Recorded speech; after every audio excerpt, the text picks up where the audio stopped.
But let's take a look at this position. At first, we see it and we think, how interesting can this be?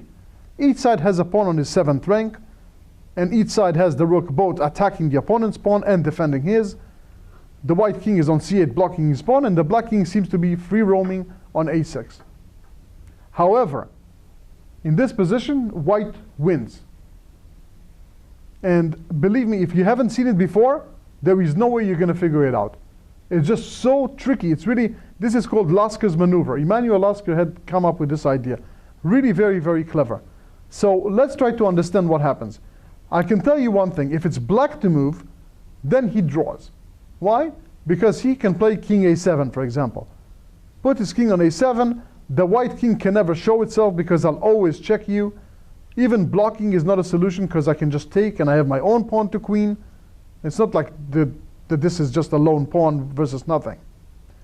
But in this position, white wins thanks to a very, very elegant maneuver. And again, I'm hoping that you will enjoy. And again, the chances that you will have this ending is not very high. But the imagination, again. So, king b8.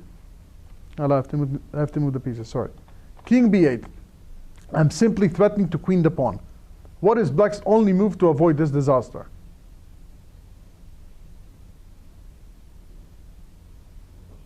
Rook check. Forced. Now, if the king goes back, then my king can go to a7, and I'm very happy. So, king a8. The king is hiding behind this king, using it for shelter. Now there are no more checks. What is my only move to stop the pawn from queening? Rook c2. Only move. Now I'm going to go check.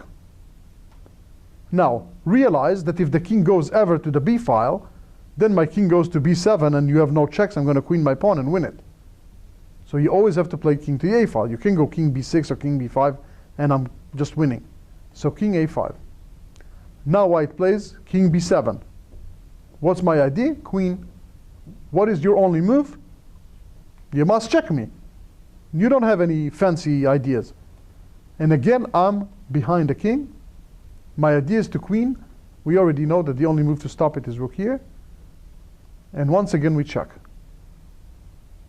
We know that if the king even dreams about going to the b file, then white is going to play king b7, protected from checks, and the pawn queens. So, king a4. We already know what white wants to do. He brings the king here, wanting to queen. Black must check. King a6. Threatening to queen. So you go here. And now check. A pattern is emerging, right? That's already obvious. King a3. Very nice. Now, it becomes a tiny bit harder. Now white plays the move king b6. King b7 is useless because after check, we can just repeat. King b6. What is my threat now? If you're white. What is white threatening? I'm not threatening to queen because my king is not supporting the queenie square. But my king is holding the pawn. Yeah? Say it? Pawn f2. Rook takes f2, distracting the rook. When the rook, the overloaded rook will take, then I make my queen and I'm up a queen for a rook. So what does black have to do? He must check. And now king a5. Rook c2 is the only move, as we already well know. Now rook f3 check. The king has to go backwards. Doesn't matter anymore, b2 or a2. Now that the rook and the king are aligned together, rook takes f2, pinning the rook, giving you no time. If white would have done this before, then black would have just taken the pawn.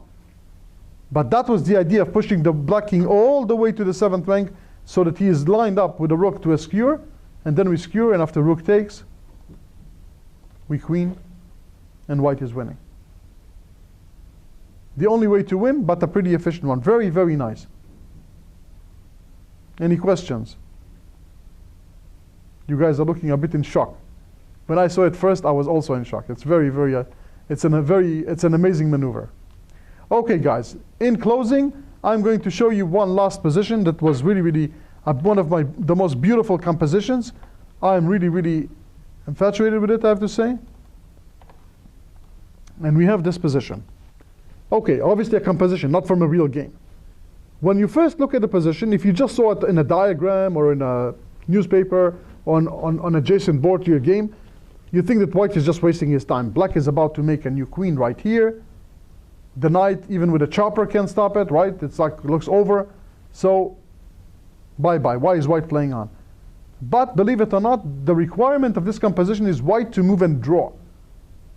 Looks impossible, but he can do it. Let's try to understand how and why. The first thing